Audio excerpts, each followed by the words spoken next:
Shri Venkateswara gold తాకట్టులో ఉన్న మీ బంగారాన్ని విడిపించి కొనబడును.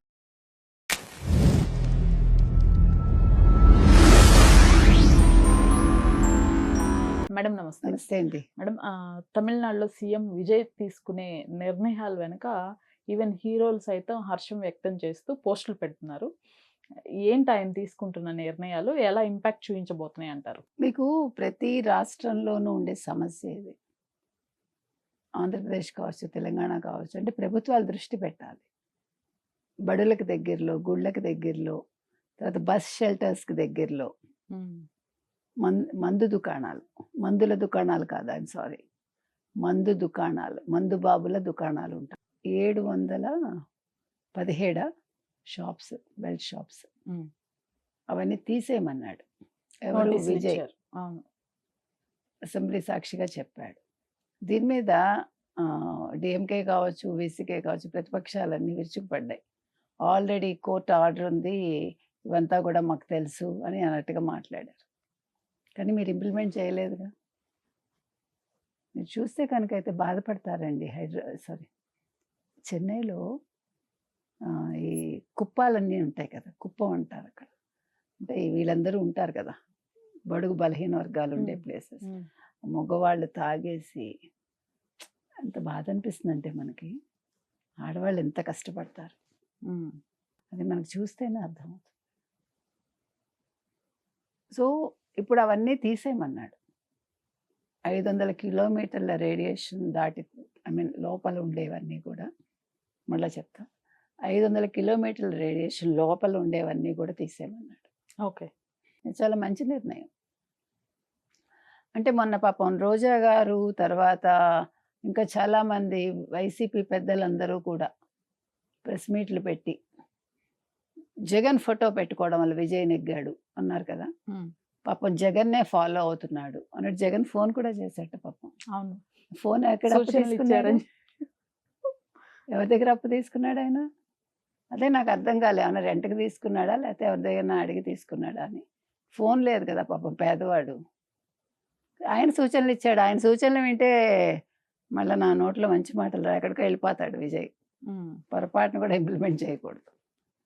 అయినా అంత ప్రేమ ఎందుకు ఇప్పుడు విజయ్ మీద సడన్గా? ముంచుదామనా? సో ఇంతకీ నేను ఎందుకు ఈ ప్రస్తావన తెచ్చానంటే, సంపూర్ణ మద్యపాన నిషేధం తీసుకొస్తానని ఎవరు? వైసీపీ ఎన్నికల్లో హామీ ఇచ్చి 2019 ఎన్నికల్లో నెగ్గారు, 151 సీట్లు తెచ్చుకుని. తర్వాత ఏమన్నారు? విడతల వారీగా అన్నారు. విడతల వారీగా వాళ్ళు ఏం చేశారంటే, నిజంగానే విడతల వారీగా చేశారు. మద్యం రద్దు కాదు, విడతల వారీగా డబ్బులు క్యాష్ అండ్ క్యారీ విధానంలో గోను సంచిలో అట్టపెట్టెలో డబ్బులు పెట్టుకుని దుబాయ్కి పంపించి విడతల వారీగా ముంబై నుంచి ఇక్కడికి క్విడ్ ప్రోకో చేసి షెల్ కంపెనీల ద్వారా డబ్బులు తెచ్చి చాలా బాగా చేశారు, దాచుకున్నారు, ఎన్నికల్లో ఖర్చు పెట్టారు. కాబట్టి ఇప్పుడు మాట్లాడాలి రోజా. ప్రెస్ మీట్ పెట్టి, రోజా జగన్ని ఫాలో అయ్యారు విజయ్ అన్నావు కదా, ప్రెస్ మీట్ పెట్టి క్షమాపణ చెప్పు. ఇవాళ ఆయన దుకాణాలు బంద్ చేశాడు, మేము సంపూర్ణ మద్యపాన నిషేధం చేయలేకపోయామని ఒప్పుకో. మాట్లాడే ముందు జాగ్రత్తగా మాట్లాడాలి, ఒళ్ళు దగ్గర పెట్టుకుని మనం మాట్లాడాలి. తొందరపడి స్టేట్మెంట్స్ ఇస్తే, టీనగర్ ఎమ్మెల్యే ఆనంద్ అన్నారు కదా, ఏదో పక్క రాష్ట్రంలో ఒక వ్యక్తి ఫోటో పెట్టుకుని విజయ్ గెలిచాడు అంటున్నారు. పాపం ప్రతిపక్షానికి కూడా అర్హత లేకుండా మరి 11 సీట్లకి ఎందుకు పరిమితం అయ్యాడని. ఇంతకంటే చెప్పుతో కొట్టినట్టు కావాలా మనకి. అందుకని జగన్మోహన్ రెడ్డి కొంచెం ఇప్పుడు రాగానే చాలా షాకులు ఉన్నాయి ఆయనకి. వచ్చిన వెంటనే మరి మోదీ గారు ఇటు తెలంగాణలో అటు పవన్ కళ్యాణ్ ఇంటికి వెళ్ళి, ఇటు చంద్రబాబు నాయుడు ఇంటికి వెళ్ళి ఆయన పాపం భరించలేకపోయాడు కదా. కాబట్టి ఇవన్నీ వీటి మీద దృష్టి పెట్టాలి. మన వాళ్ళు ఏం మాట్లాడుతున్నారు వైసీపీ వాళ్ళు. ఇప్పుడు నేను సూచనలు ఏదో ఆయనకి చేశాడు కదా విజయ్కి, నువ్వు సూచనలు ఇచ్చే స్థాయిలో విజయ్ లేడు, కానీ ముందు నీ పార్టీలో సూచనలు ఇచ్చుకో కదా. అవును, అందుకని ఇవాళ విజయ్ మంచి నిర్ణయం తీసుకున్నారు, ఇంకా మంచి నిర్ణయాలు తీసుకోవచ్చు. తర్వాత కార్యకర్తలకు చెప్పాడు, బ్యానర్లు కట్టడం, పోస్టర్లు కట్టడం, అంటే రప్పరప్ప రాజకీయాలు చేయొద్దని, మందు చిందు ఇలాంటి వాటి జోలికి వెళ్ళొద్దన్నాడు. ఇవన్నీ కూడా జగన్మోహన్ రెడ్డి కొంచెం విని మీరు కూడా కొంచెం పాటించండి. ఎందుకంటే పాపం ఏదో ఏంటి వాటిని ఏంటంటే చంపారు, మేకపోతులు ఏమంటారు నాకు తెలియదు, రక్త తర్పణం చేసి నీ ఫోటోకి ఆ రోజే నువ్వు చెప్పాలి నువ్వు మనిషివైతే. ఈ పనులు ఏంటని వాళ్ళ మీద నలుగు పీకాల్సింది వాళ్ళని. అదేదో ఆనందం అనుకున్నావు. కత్తులు పట్టుకుని రప్పరప్ప రాజకీయాలు చేస్తామంటే నువ్వు రప్పరప్ప వాళ్ళని నలుగు పీకాల్సింది.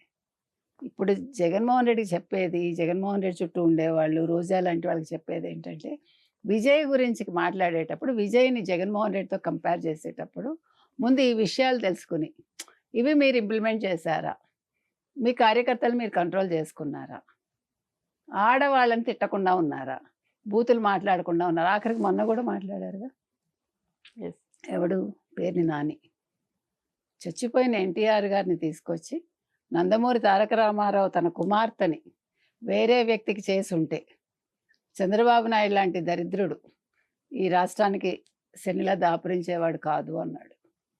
అసలు పెద్ద శని జగన్మోహన్ రెడ్డే కదా రాష్ట్రానికి. 5 ఏళ్ళు పాలన చేయమంటే 30 ఏళ్ళు వెనక్కి తీసుకెళ్ళాడు. మీకు ఇంకా నోటిదోలు తీరకపోతే ఎట్లా?